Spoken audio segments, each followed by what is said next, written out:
بسم اللہ الرحمن الرحیم۔ السلام علیکم ورحمۃ اللہ وبرکاتہ۔ ہمارا موضوع چل رہا ہے کزن میرج کے متعلق۔ جو شکوک و شبہات ہیں وہ میں دور کرنا چاہتا ہوں آج کی اس ویڈیو میں۔ آج کل لوگ یہ کہتے ہیں کہ کزن میرج کے اندر جو نقصان ہے اور طبی طور پر بھی نقصان ہے اور لڑائی جھگڑے زیادہ ہوتے ہیں، تو پہلی جو بات کہی جا رہی ہے طبی طور پر نقصان کی کہ جب کزن میرج ہوگا، چچا زاد، ماموں زاد، خالہ زاد کے ساتھ نکاح کیا جائے گا تو اس کے اندر طبی طور پر نقصان ہوتا ہے، بیوی کو علیحدہ پہنچتا ہے، شوہر کو علیحدہ اور بچوں کے اندر علیحدہ۔ تو یہ سماعت فرمائیے، حقیقت جانیے کہ اس کے اندر کوئی ایسی بات نہیں ہے۔ رسول اللہ صلی اللہ علیہ وآلہ وسلم نے اپنی بچیوں کے رشتہ داروں کے اندر کیے ہیں، کزنوں کے ساتھ بھی کیے ہیں۔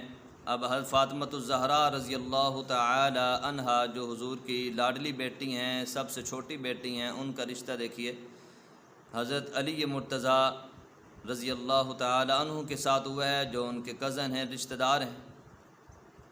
تو اس کے اندر ہمیں گھبرانا نہیں چاہیے کہ طبی طور پر نقصان ہوگا، یہ ہوگا، وہ ہوگا، اور ہم کزن میرج نہیں کرتے، رشتہ داروں کے ساتھ رشتے والا معاملہ ہم ختم کر رہے ہیں۔ تو آج اس معاشرے کے اندر یہ خرابی ہم نے دور کرنی ہے۔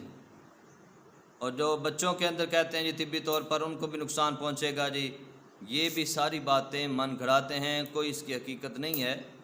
اگرچہ ڈاکٹر حضرات کہہ رہے ہیں لیکن شریعت کی روح سے اس کے اندر کوئی خرابی نہیں ہے۔ ہاں البتہ اگر کوئی ایسی بیماری کے بارے میں خاص پتہ چلے بھی فلاں رشتہ دار کے اندر یہ بیماری ہے، بچے کے اندر، یہ بچی میں، تو بے شک وہاں نہ کیا جائے، لیکن جان بوجھ کر بہانے بنا کر اس قسم کے رشتوں کو ٹھکرانا نہیں چاہیے۔ اللہ ہمیں ان چیزوں سے بچنے کی توفیق عطا فرمائے اور رشتہ داروں کے ساتھ بنا کر رکھنے کی توفیق عطا فرمائے۔